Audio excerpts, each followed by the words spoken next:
Hello, everybody. Welcome to another amazing conversation. Today, I'm with Sarah LIANE-FOSTER and Elizabeth Barron. They are so awesome and so full of energy and ideas and brilliance that we're going to have a great conversation in just a moment. So if you're up for some clowning and some conversating, stick around. Don't go away. It's just a conversation with a fellow clown. It's not very serious, we're clowning around. It's really just a conversation.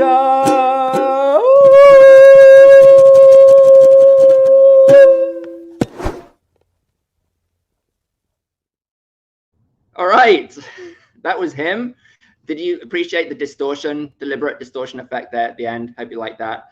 So today I'm with two amazing clowns who I'm going to introduce in just a moment. But first of all, I am Barnaby. I am from Clown Spirit, where we use the power of clowning to bring lightness, connection, and joy to your life and the lives of everybody around you. Please hit the subscribe button right now. Do it. If you're not subscribed already on my YouTube channel, hit that button and check out all the other amazing conversations, clown reaction videos, all the cool stuff there on my YouTube channel.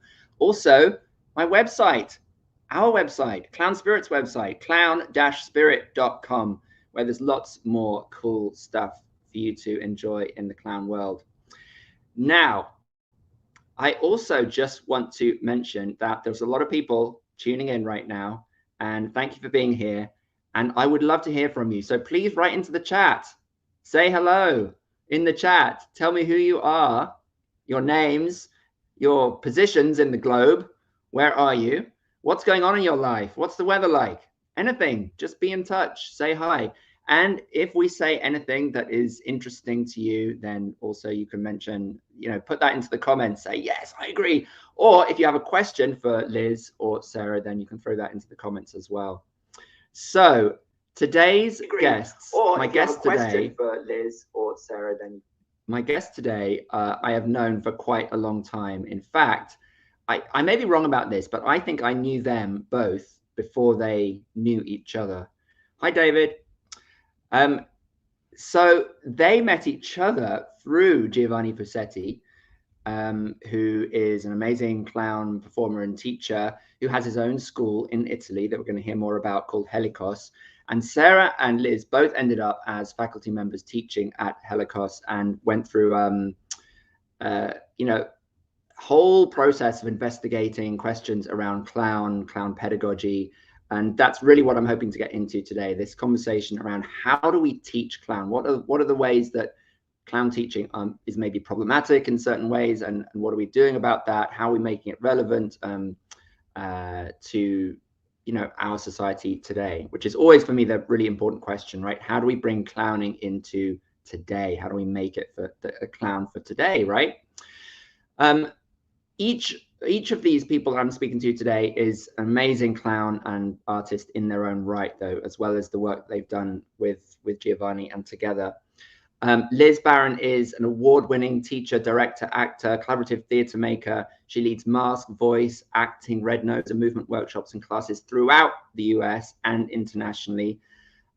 She also does a lot of voice work and connecting with emotions and linking that with clown. So I'm wanting to hear more about that as well, helping people identify and work through personal blocks and somatic work. Sarah LIANE-FOSTER, based in Seattle, has been involved in clowning and theatre for a long time. She trained at Dell'Arte School.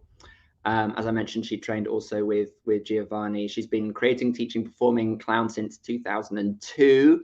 She was part of the amazing Nomadic Theatre Company in Portland and made a bunch of shows with them. Now she does hospital clowning as well in Seattle to add to the list of accomplishments. She works with the healthcare clowns of Laughter League, which actually give me a thought, because I think we're going to have the founder or one of the people from Laughter League on the conversations in a few weeks. So that's a cool link. We'll talk about that. So without further ado, I want to welcome these two amazing individuals onto this virtual stage. Welcome, Sarah. Welcome, Liz. Hi. Hi. Look at your lovely faces. Oh my goodness. Oh my God. Joy, thank you so much for being on Conversations. Thank you. Thanks for having us. Hey guys, team. I'm feeling we need to get the wiggles out. Should we just get the wiggles out? Yeah. Just, like, I'm very excited. Like, Your preamble got me excited about us. Like, while we're doing that, we're getting a whole bunch of comments, people commenting. So I'm just going to read out a few of those. David from Winnipeg, Lee from Manchester, Freya from Suv in France. Hi, Freya. Oh, we know Freya. That's awesome. Trevor and friends listening in New Zealand. Woo! We've got listeners in New Zealand. That's so cool. Denise in Santa Cruz. Nettie from Southern Vermont. Maybe you know her as well. She's a Mike. Hi, Mike in Salem, Oregon. I think you know Mike, Sarah. Maybe both. Mike. Denise. David Orlano is on. So cool to have you. Awesome person. And so you guys, wiggles are out. Yeah, hopefully you've all been doing this at home as well. So you've all got your wiggles out. Liz, Sarah, have you got your wiggles out? No. I never have my wiggles out. Yeah. I'll try to keep them like. Well, this is your chance. This is your chance, Sarah. You can now get your wiggles out if you want. Barnaby, it is impossible what you were saying. Yeah. It's an infinite fountain of wiggles, which is related to clown. Yeah. Maybe we'll talk about later. Okay, yeah, I get it. This is becoming very zen. You know, the universe is infinite, and the wiggles also. Mm-hmm. Oh my God, are we getting into wave theory? Because this is totally true. Yeah. What, you mean the waves of wiggles? No, I mean like waves and like particles attracting and stuff and waves. Quantum theory. Yeah. So maybe that's why Sarah and I found each other. We just tuned into that. Our little waves. Yeah. You know, I had a moment of self-flattery that was completely erroneous, and thinking that, maybe, you know, I was the factor that brought you guys together, you know, that ego thing. Like somehow I met you both, and then by the laws of attraction, you kind of met each other. But it's completely not true, and it's just a fiction, an invention of my oversized ego. But I do want to know the story. Like, what was this moment when you guys met, and what was it that made you think, oh, I want to work with this person? Well, I actually got distracted by the fact that I was thinking about when I first saw your clown show, Barnaby. Because Gemma Wilcox brought you in to do your clown show, I think or it was the Fringe, and she said you should see it. And it was one of the first times I'd seen a clown show produced from a state. And you thought, really strong. You thought, oh, I could do a lot better than that. I better start doing some. Actually, for someone who makes as much devised theater as I do, I'm incredibly, I get really irritated if it's not working. It's like a physically painful experience, and that is not the experience in your show. And I remember being like, oh, wow, one can perform in it. And it came up later when debating with other clown teachers who believe that red nose should not be performed in anymore. It should just be used as a pedagogic tool. So it was actually seminal seeing that particular show. Wow. Thank you. That's very cool to know.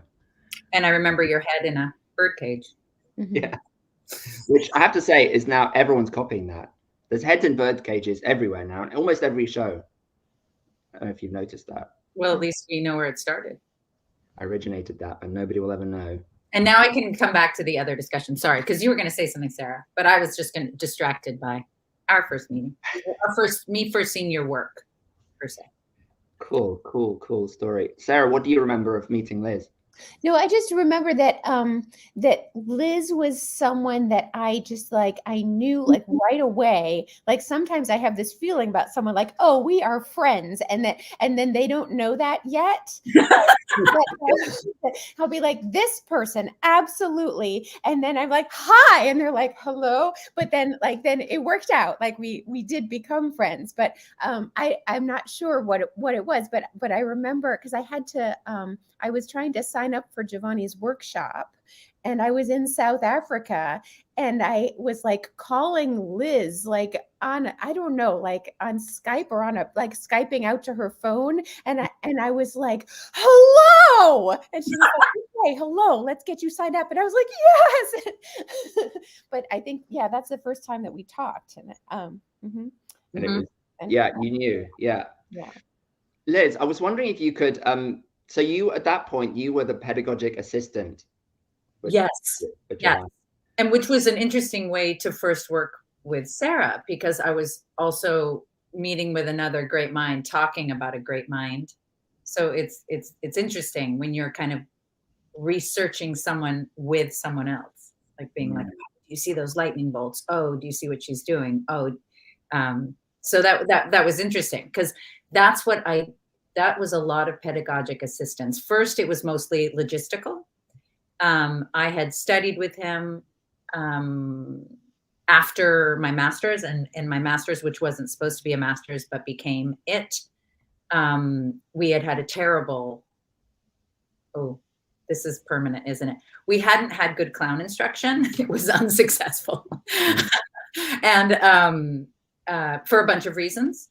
So I then studied with Giovanni. And then I was like, oh, this is very interesting. So I began assisting him logistically, and then began assisting him pedagogically. So I was with him while he taught a bunch of different workshops. And what was it about Giovanni? Could you just characterize for people who don't know it? What is it that characterizes his work that you were really interested in and drawn to? Sarah, do you want to go first, or I can? Well, I'll attempt to go first. Giovanni, he was, I remember studying with him, and just like, he was very nice. That was one thing that there was, I had experienced a paradigm of clown pedagogy that was very fierce, and just like thrust me against everything that was difficult and terrifying, and I was expecting this kind of like that I had experienced studying clown in the past, that had like done a lot for me, like I'm not knocking that, and I thought, oh wow, there is a lot here that I haven't experienced yet, and then learned a ton, just the way that Giovanni works with people's movement patterns, to get at a clown and a clown state that is specific to the person. Yes. Do you want to add on to that, Liz? Yeah. Ditto.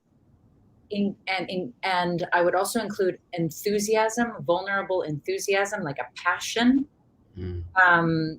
where there was a difference in terms of being able for people to get into a mastery. So within the period of time, they would experience the clown state. You would see them experiencing the clown state, and they would be able to get back there. So it wasn't ephemeral. So it was an empowerment of the individual. And you could say yes or no, like you're in it or you're not, clearly, because we're laughing or we're not. But it didn't become about only I hold the key in the way it was being taught. And also it was clear. It was mysterious and magical, but it was clear whether or not it was working, and it could be returned to. So it felt like something was actually being taught, in comparison with, oh, there are physical attributes that are weird, or, oh yeah, that worked, let's try to do it again. Nope, don't know why, you guys aren't funny anymore, which was how clown had been before. Like, you must not be trying hard enough. And certainly it wasn't a matter of trying hard enough, because people were really trying and it wasn't working. And then a final thing was when a level of vulnerability that I had never been able to be in before, a level of realness and vulnerability and discovery that was astounding to me and very emotional to me, but not emotional hiding behind a curtain because I was scared. Emotion that could come forward and be with people. And so personal illumination that I could then utilize going forward. And that all seemed incredible. And that's what I wanted. I actually initially studied with him because I had worked long ago in Angola, Africa with kids who were refugees of the war. And because I hadn't gone into medical school and I couldn't actually help them, I thought I would learn this because it was one of the few things I thought could actually help people through trauma.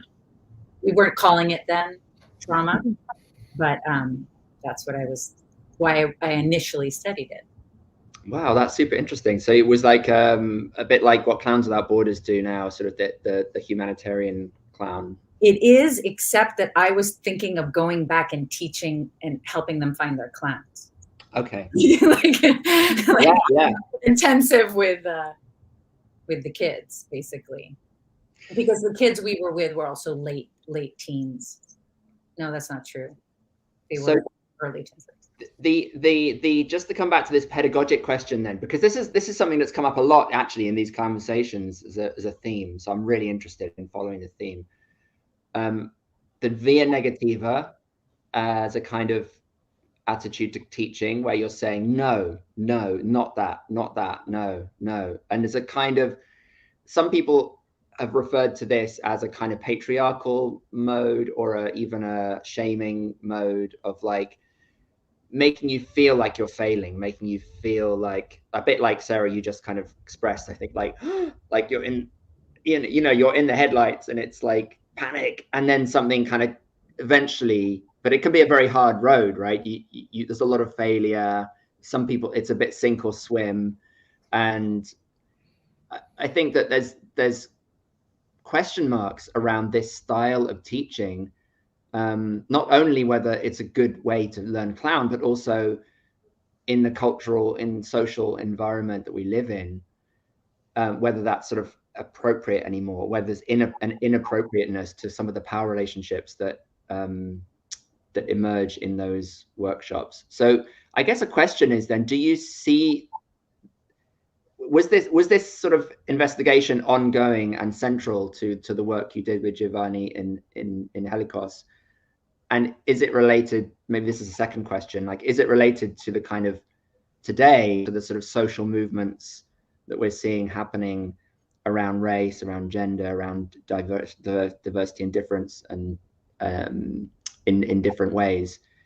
So those are two separate questions, I guess. Could we talk maybe about, in general, was this an underlying investigation in the work that you guys did, and if so, what did you discover? And then maybe we'll come to the question about today and the social movements. Wow, I could talk for like 25 hours. I do think there's one thing that has come to my attention recently is the issue of the vulnerability of the actual student in outside society, meaning outside the class, based on race or perhaps socioeconomic position, meaning that I can help you into vulnerability here. This is empowering for you here within this context to come into it. But perhaps the state that you are in when you leave within the general population, you don't want that state, that it will leave you more vulnerable. That issue we were not working with. Everyone was treated as, we are going to work in our own way to improve your ability to express yourself, to listen, to play, et cetera, et cetera.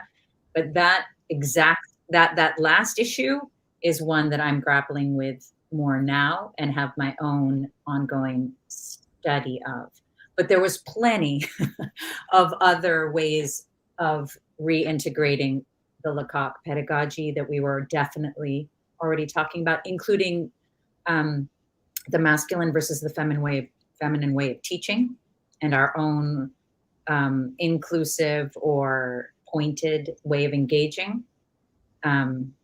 and kind of I would say a readaptation of the via negativa, which each of us on the faculty used in a different way or used not at all. That would be my first way. And Sarah should cite what she wants to say. Sarah, do you have thoughts on that? Well, I think that that playing to get to a place to be able to play in front of people in a clown state,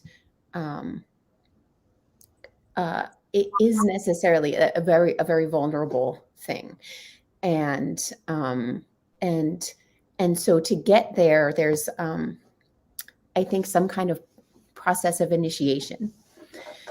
There's something to cross. It's and then there are many different tools, like pedagogic tools, to help students arrive there. And I would say, like, working with Giovanni on pedagogy, it wasn't like, well, let's get away from this via negativa. It didn't feel like that at all. But it was like, oh, look at this. Like, let's explore this. Let's look at this way of helping folks find this clown state. And so, like, as a teacher of clown, I am looking for as many tools as possible to work with students and to learn from students, and that's super interesting. Yeah. And so can I just push you a little bit on that, like, tool? What could you take us into the workshop for a moment, or into the studio of each of your teaching, maybe back then, at least in Helikos, and what were those tools? Like, what were the things you were, or an example of something you were specifically individually doing in this? One example that was a shift from my teaching, even from Giovanni's, was I realized through other workshops that I was doing that I needed even a ritualistic and clear relationship with the space and with eye contact, because that was so always demanded of people, but it somehow wasn't acknowledged that was going to be one of the hardest things, and perhaps would block people where they would then get mechanical, etc. And also innately incredibly needed, like that each person so needs it. And Giovanni talks about that, but I do actual exercises for a while of them coming into their bodies and coming into before we even get into the nose. Because it feels like then when they do get into the nose, the core stuff does come up. It's not like they're completely released, but instead of it being superficial tension that's just about the fact that they haven't stood still when someone's looking at them, they've already encountered making eye contact and listening to their own impulses. And that it speaks to what Sarah was saying about safety, and something Giovanni would talk about a lot is the container. And it's why I believe that the clown should be found in groups, that it's magical who assembles, that there's healing in it for everybody who comes, and that it's not just me, that it's about the group. All of that seems to help with safety and help people take bigger risks and then be able to take that into the world. Very cool. Very interesting. I'd love to, what are those exercises that come before the red nose? Could you describe something for us? Yeah.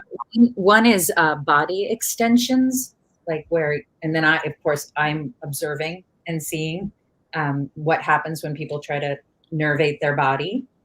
Another is I think it was a Rodenberg exercise that was then taught to me by Salva Dube, who is the son of Catherine Fitzmore. So it's Reichian stuff, where it involves comfort level and eye contact several times, and listening to impulses. Some Lecoq space exercises, filling the space, bodies learning to address each other. Those are some of them. I don't know, Sarah, do you work with some stuff pre-nose too? Lots of moving through the space in different ways, and connecting with different movement patterns, and like giving students the chance to like, oh, how does this feel? And then also me the chance to see like, oh, what happens when this person like amplifies that? Oh, that might be really important for them later on in the red nose. Like, so lots of things like that. I play lots of silly games. I try and get people to just be like, get to a place of play pre red nose, and a kind of naivete or vulnerability through play, pre red nose, so that they're kind of like ready to just like be there and be weird. I hadn't even included that, but in the introduction, it's actually something Giovanni does too, and I bet you that's one of the reasons I was attracted to the work is silliness and body contact. Like going back to our primitive nature, like that we're actually, people are actually already trying to kind of get near each other or interact in a silly way before then they encounter. And I think this is something that Sarah was speaking to. One reason I don't find the incredibly fierce necessary in clown is that it's already terrifying enough just to stand there and hold still. It's like that, like you don't need to then be like, and that sucked. Yeah, I mean, you get that sort of, you know, people come out in that to do that simple red nose, the entree, and they're shaking, you know, and they're shaking, and they're terrified. But beautiful things can come out of that, right? That. Oh yeah, especially if that's their relationship to the space, or sometimes a complete bascule, like French would say, like they're terrified because in fact they are the master of the space or something, you know what I mean? Like, but they need to be able to move through that. Mm-hmm. Sarah, you look like you just had something to add to that, or am I just imagining it? Oh no, I was just imagining that bascule, that like coming into the space like and then like like that so easily swing from one to the other, from like I don't even want to be here to like hello, I'm here, and it's a really exciting switch. Yeah. Also for me, I know that movement pattern well. Yeah. Oh my gosh, as a teacher as well, right? I don't know if you guys experienced this. It's something we talked about when I took this. I just did a 3-day workshop with Giovanni a few months ago, and it was a pedagogic workshop for teachers, and we talked about this: the vulnerability of the teacher, or the feeling of not wanting to do it. You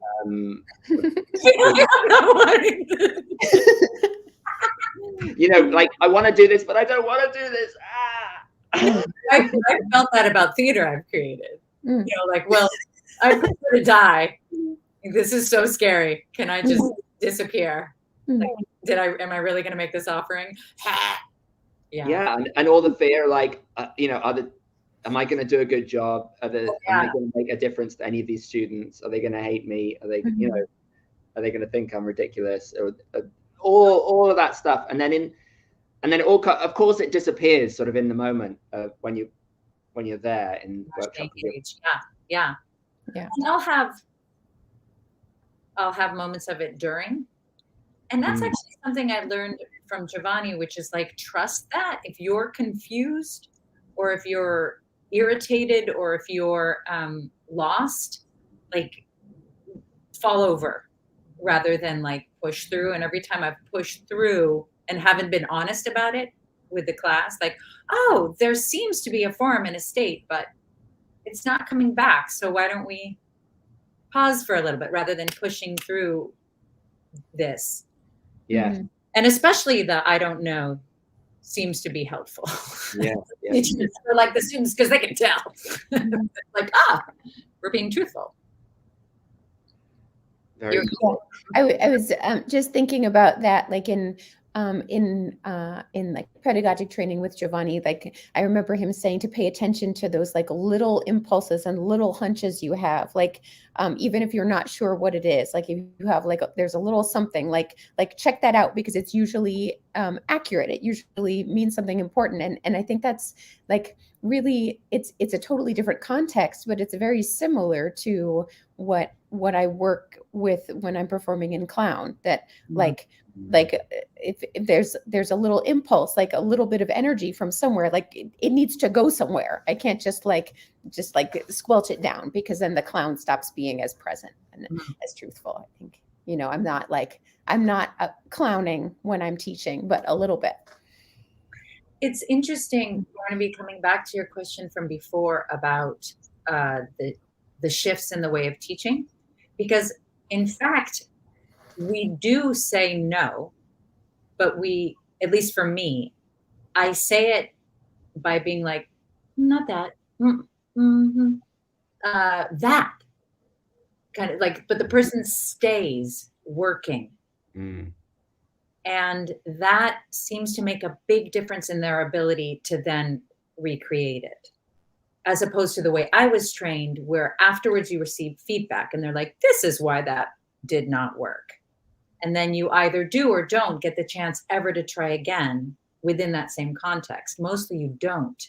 So you're trying to then extrapolate the information from why it failed or what the other person's doing that supposedly it did work. And it becomes a big mess in my head.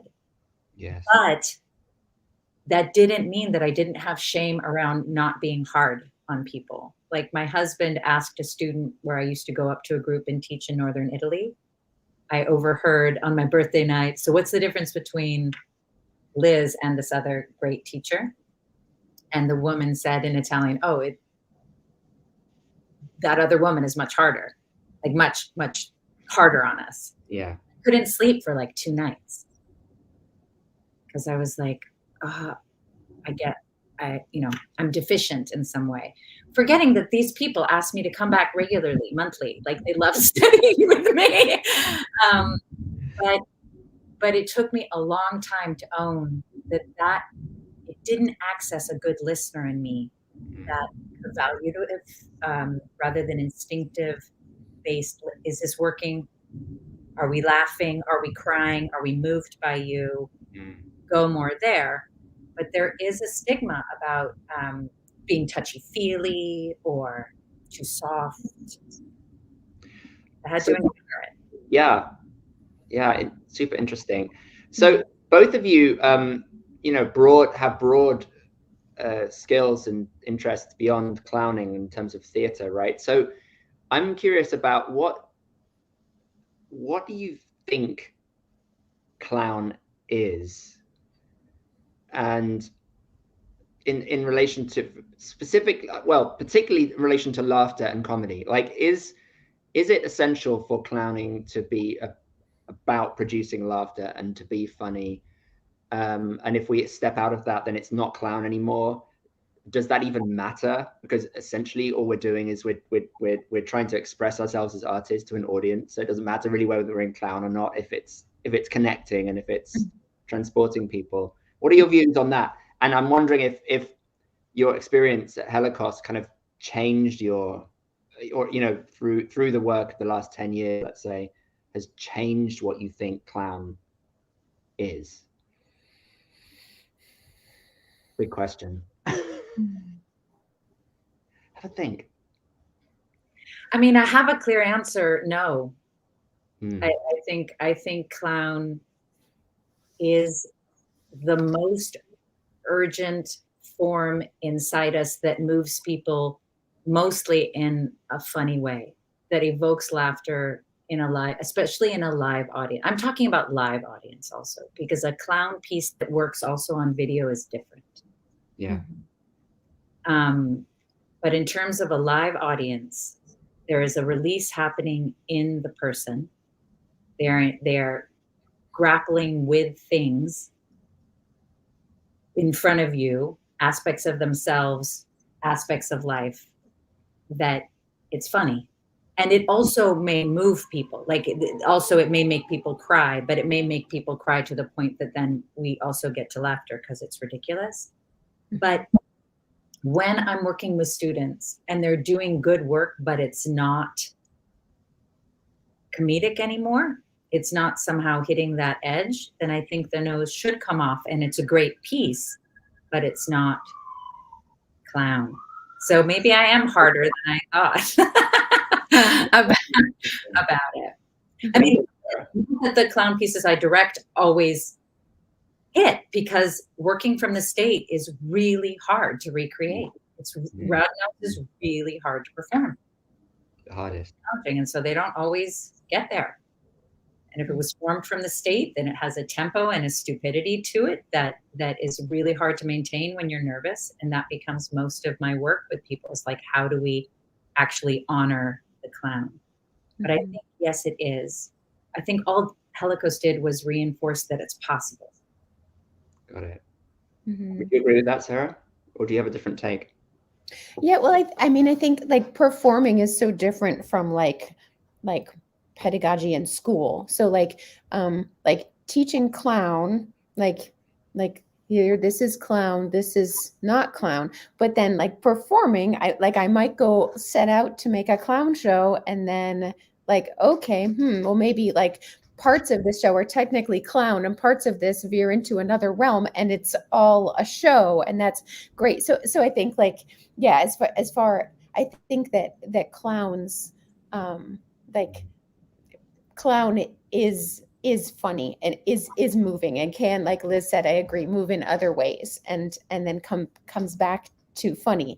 And then I think that a clown show can it can be other things too. That something that I saw, like as students progressed at Helikos, and then like made their own work like late in the program, like they would mix some styles and be like magical and beautiful, like, oh, like look, this can happen, and it's not purely this, it's not purely that, but there are elements of it. So, and I think that's what gets really interesting when students and artists and humans start like finding their own paths into things, like taking the tools. What's your Sarah, what's your approach with the red nose as a performer? Use it or not? What do you, can you be more specific, Barnaby? I don't Do understand. you use it much? Because I have an image of you in my head where you do use the red nose, but looking at some of the photos that I put up on Facebook and found on the website, you're not actually wearing it, and it's almost like I imagined it on you. Yeah, I started because I studied with many amazing teachers in red nose, and I love the red nose, and I guess more and more I've stopped more and more wearing it in performance, because as I think that American audiences don't read it well as a symbol or as a code for like, oh, this is wonderful and funny. I think that in other parts of the world, you put on a red nose, and then before you even do anything, people are like, oh, look, oh, let's see what's going to happen. And in the United States, you put on the red nose, and people are like, you might be weird, or you might be scary, or you might be corny. So I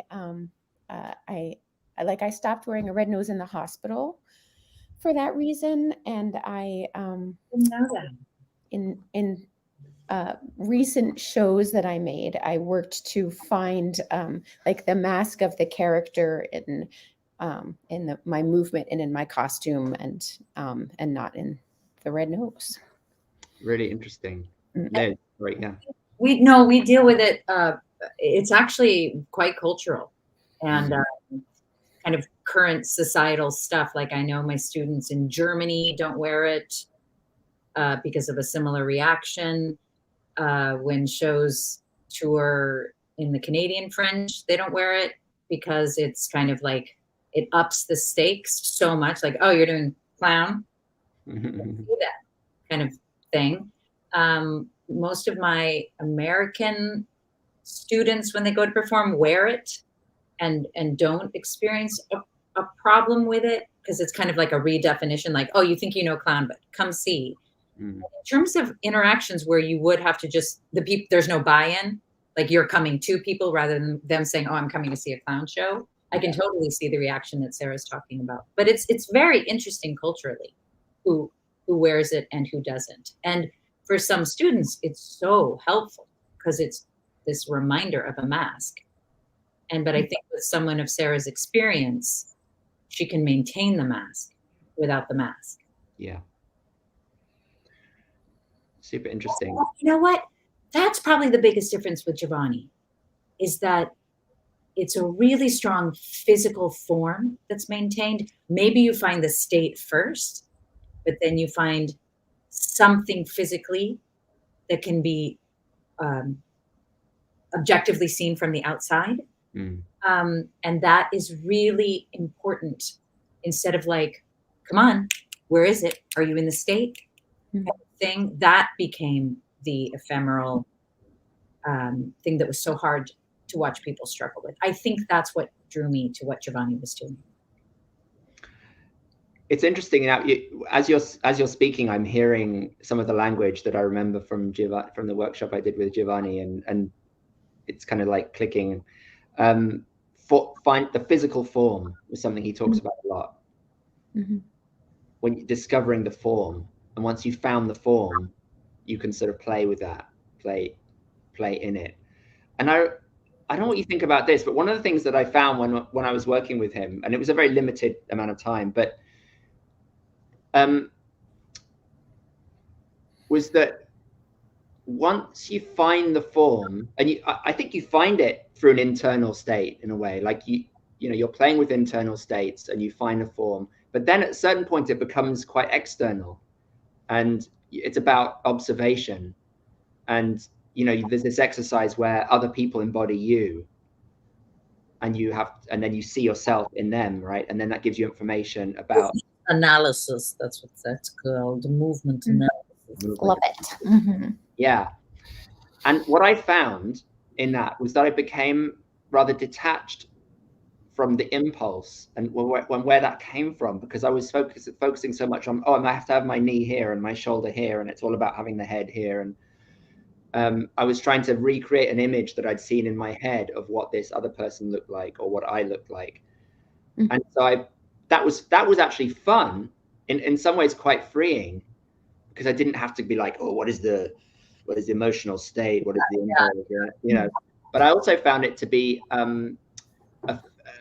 losing something of a connection sometimes with the heart and with the moment and what it was that I needed to do in this moment. Does that? Oh yeah, this is something that I now do. I now am very careful to also do something I call static analysis, which basically, because for some students, the movement and how they move through space is the most important thing, because they do lose themselves, or they finally embody something that they didn't know they were doing. Yeah. Right. And the fun comes from there, and they can go back to it. And then there are other people who, again, it's because it's never just you doing it. It's the point you're doing it in front of people. Right. So it's got to still be simple enough that it's like, I'm showing you my butt. Like, that's pretty. But if it's just you at home, like playing with your butt, until your clown is quite strong, it doesn't. All the time. It only took her 40 minutes to say that. But so I started, for many people, I have to actually move away from the movement analysis and come back into what came up in entree. Otherwise, it would be blending entree and movement analysis. But because, for example, dancers have done a lot of trying movement on without tapping into how they feel. I mean, yeah, very much so, because they might be in pain or something. So they've done a lot of cutting off from their body. So some people, it feels most useful to take them out of that. Not that being other people isn't interesting, or making them aware of their blocks when doing someone else. All that is really interesting. But we have to go back to the state But again, then you do from there have to find something that their body's doing, or it becomes a mind asterisk for them, rather than an experience of contact. That's my feeling. And that is like, oh, that's a main thing that I do. That's a main thing I've realized. Yeah. Like in looking back on the last like 14 years or whatever. Is this a challenge you've encountered, Sarah, as well, or something like it?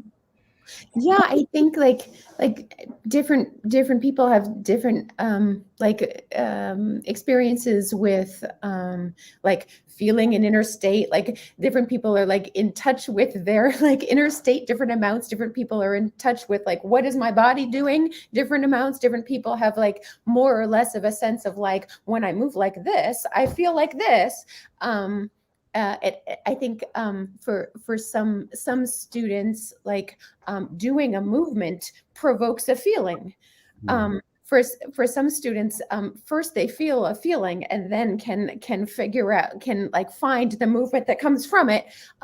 Some students connect with breath, and then a feeling and movement comes from that. And I think it's like some students, and I saw this so much in Liz's work at Helikos, connect with a sound, and that brings a strong character state or clown state. And I think they're all really useful tools, and it's so much fun. I have so much fun doing movement analysis, and then finding like how that connects with feelings and states. It's like, I can see you lighting up as you're talking about that. Like, oh yeah. The joy in that little that it's like the spark, isn't it? Like you do some exercises and then there's a moment of spark where things connect somehow. And also I think there is an issue of locomotion. I mean, like, meaning you have to figure out how the clown can move through space, unless the whole point is that they can't. They're absolutely stuck. But sometimes you find this fantastic state. But if they need to be able to aggress or retreat, there has to be a movement that is true for them and doesn't kill the state. Which is one reason that I think working for movement analysis was so useful, was because they're already moving. And then they get the nose on them as it's touching in with true things. And so they will always be able to move. But sometimes so yeah, it's a challenge. It's a challenge with people who, when they go to move, get blocked. I'd love to talk a bit about your shows, both of you guys, because you've created some amazing shows, and I there isn't time to talk about all of them, but Liz is doing one of hers right now. I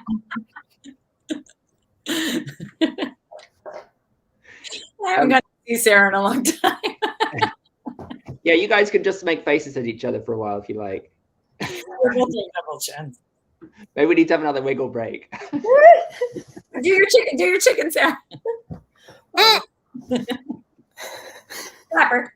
What do we do when you blow the chicken? Do we have to freeze, or do we have to? Oh, we didn't decide in advance. You just have to do something. People, where's the rigor? Huh? Can I take a drink of water? Is that okay? Yes, you may. Thanks too. Agamemnon. Here's my clown show.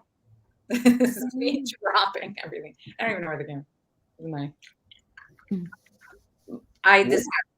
Giovanni helped me realize that my clown drops things. Water bottles are quite fun thing. That was the comedic neutral mask thing we'd ever seen. I mean, yeah, the best clown moment was a moment in Neutral Mask where a student was living life on the savannah and exploring, and then decided to pick up a mimed Nalgene.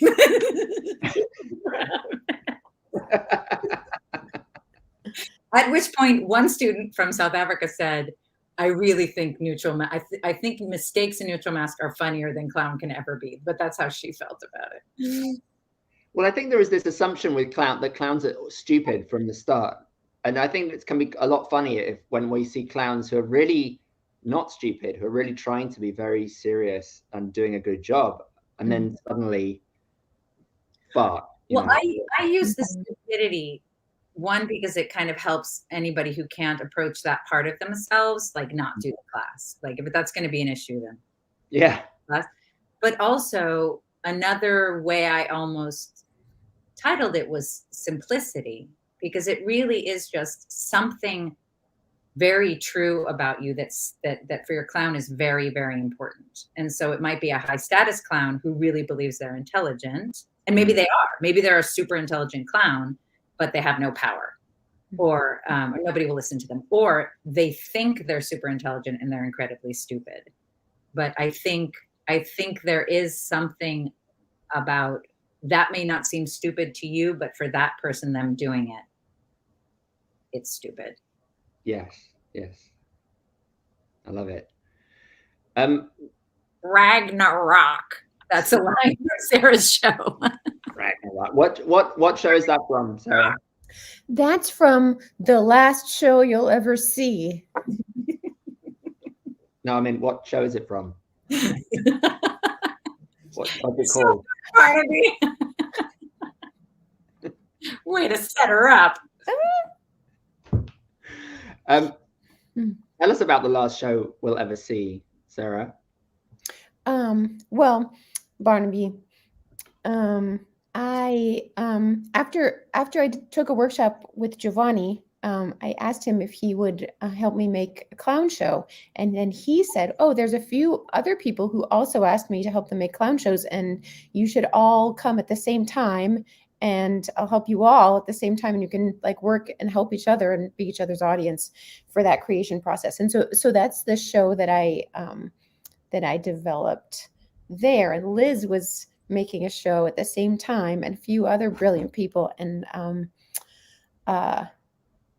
I remember that Giovanni said, okay, so the first thing before you come, like think of a theme that is going to like really mean something to you, really resonate with you. And I remember like drawing in a notebook and like kind of brainstorming and drawing and like free associating. And I was like, oh, all of these ideas come back to the notion of the end of the world.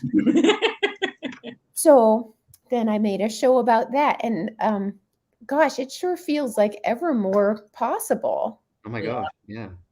When did you make that show?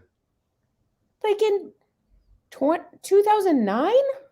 This consistently happens with shows that, well, lately I haven't made any of my own shows. So I'm mostly only directing and helping people create, but almost always either something major happens in the person's life afterwards that has echoes of it, or like literally like my one actor did high period entering burned area, and then toured it in California. And then there was raging fires in California.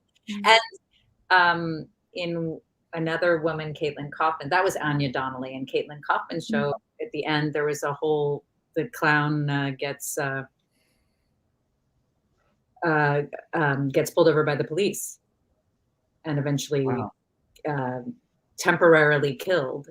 And that was right before, because that was already happening and has happened. Yeah. But then that was before Black Lives Matter and George Floyd and all that. But there's, I guess people can feel what's happening. Yeah. So the clown realizes that's urgent, and then it's a call of movement, because they're just in better touch with the pulse than the person might be. There's a resonance, right? We're clowns are resonators in some way of what's going on under the surface. Yeah.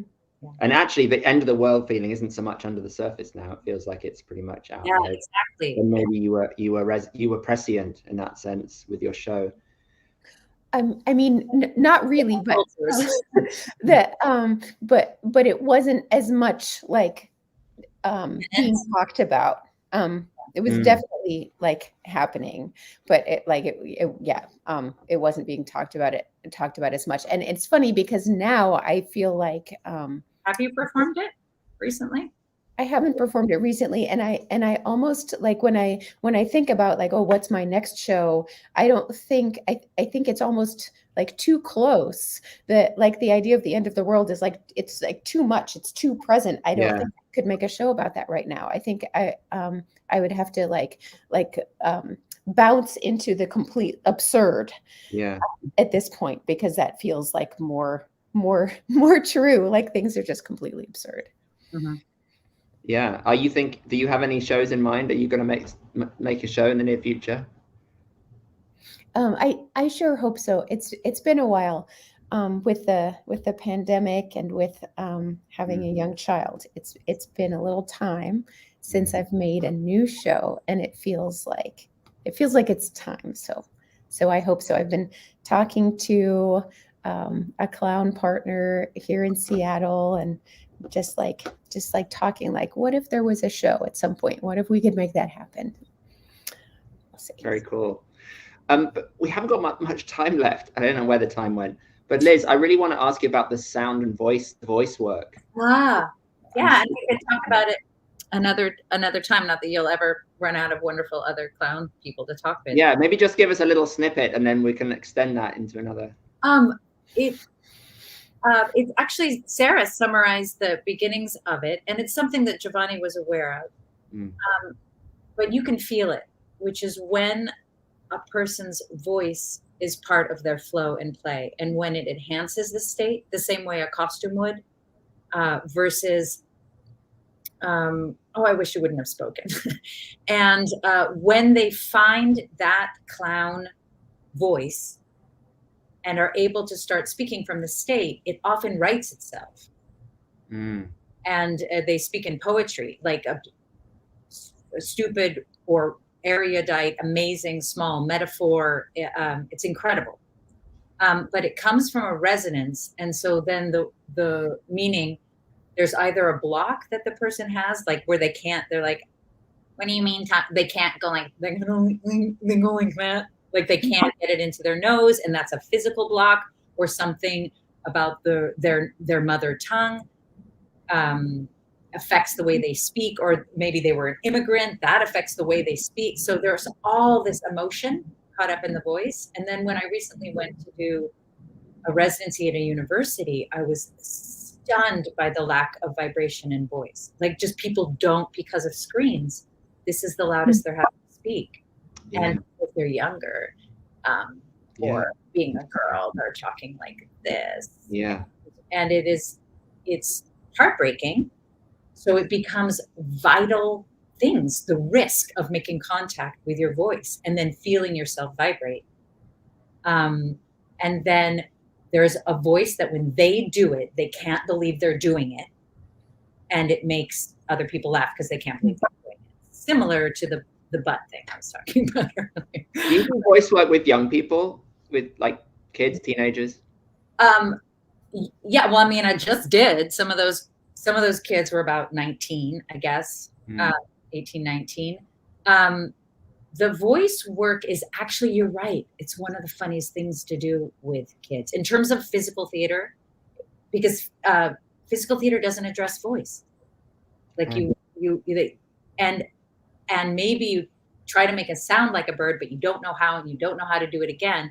And you certainly don't know how to protect your voice, like maintain a state, but not hurt your voice. Or if you know you're not in the state, not pushing, like all this like hygiene, but trying to address flow. And that's where the work is really important. It's like, how do you tour a clown show with a really funny voice if it's like this?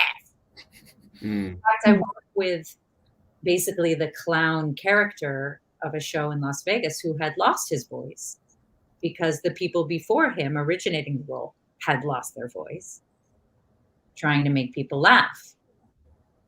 Yeah. So it's like, well, then how do you find the similar energy in someone, but not have them destroy their voice? Yeah. Super interesting. I mean, it's what you guys are saying brings me back to this central question. I feel like that comes up with maybe all performance, not just clown, is like, how do we? It always comes back down to how do we maintain a state and apply technique at the same time. I mean, that's maybe oversimplifying it, but when we're really applying technique and it's very easy to come to state. And then when we're really deeply in the state, it's very easy to lose technique. So how do we find that balance between the two things? That was a lot of, honestly, that's Giovanni's, that was a lot of his stuff. And the idea was also, his idea, I would say, is if you work hard enough on the technique in a safe enough space that you're trying and failing, but it's okay, you can keep redoing. When you then get in a flow, the technique will come with you. Yeah, I agree with that, but it's in the recreation of it that I am still in research with my students, because it's the recreation that you can't always get back the flow, or blocks come up for people based on there's nobody in the audience. There are important people in the audience. Yeah. I had to produce all night, things like that. The practicals, the reasons why I'm not doing this show. Because there are those times, right, when we all know them, when we're performing and we're not in the flow. We're just in our heads and we're like thinking, why isn't this working, or what is going on, or something distracting, or right. And in those moments, I've always struggled to because to get into the flow, I need my whole ritual, right? I need my whole thing of getting into it. And then you're in the middle of the show and you're like, I'm not in the flow. Excuse me, 5 minutes. Well, I just go off and do my ritual and get into my state. Well, the more confident I've found that people get in their own performance, or the more flexible a show could be,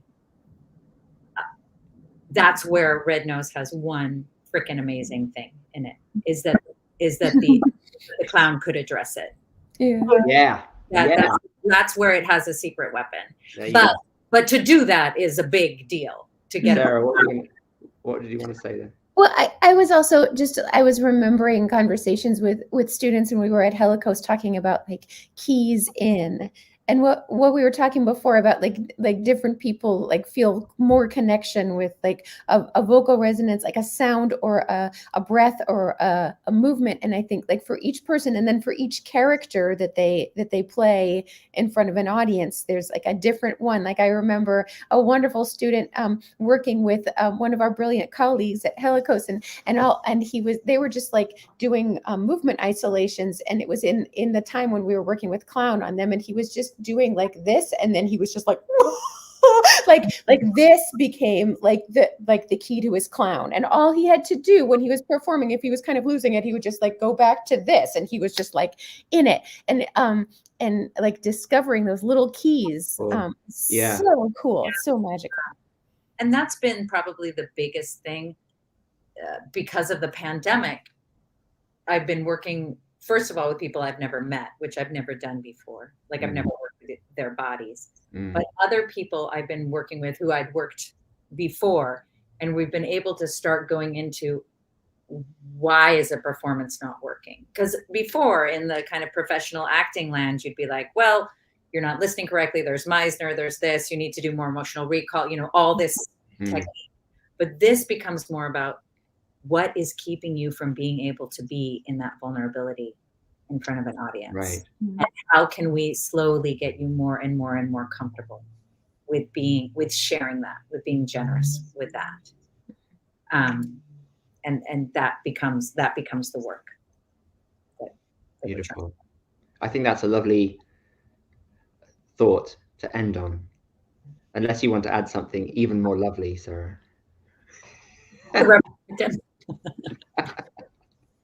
Me, moi. You did it. Yeah, you did it.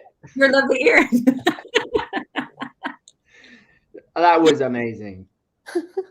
Thank you so much. Thank you, guys. This has been really, really, really fun and exciting and fascinating. Thank you for having us. And I think we could have a lot more conversation. So I hope to continue this. Yeah, what a joy to talk to you both. Thank you. And super fun to hear what you're interested in, and to I often feel like I'm off here alone doing it, And so to Yeah, kind of, we all do, right? That's why it's so important to do these things. Yeah. and that we're in ongoing research together. And it's so important to me. So it's so wonderful. It's very important. We're very important. I am important. No, it's important. Oh, yes, it is important.